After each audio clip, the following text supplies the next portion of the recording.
Okay, you know I love a good serial killer doc, but there is one out now. It was originally in Oxygen. I watched it on Peacock, so it's out there now if you want to go give it a whirl.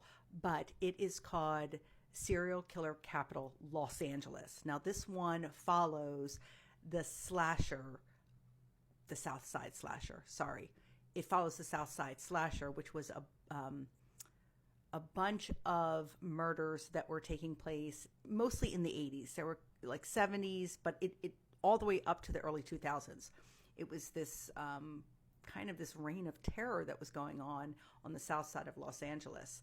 And they thought it was just possibly one serial killer, but it wound up being four, five, or six. It gets into all of that.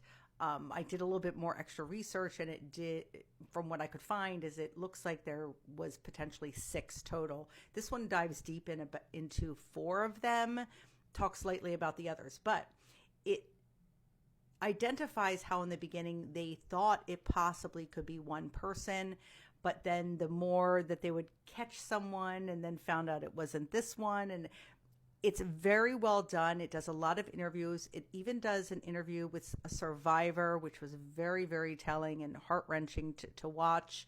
It speaks with the police and how they went about it. But there is one thing to note on this. It definitely shows you that in this time frame, late 70s and the 80s and even into the 90s, what Los Angeles looked like, specifically on the south side of Los Angeles, and how, obviously marginalized people continue to be marginalized even when crime was happening. And it does give you a sense of that in this film, because to have this many people being murdered constantly and no real solution coming to play for many, many years later is very disheartening. So check it out now. It's out on Peacock.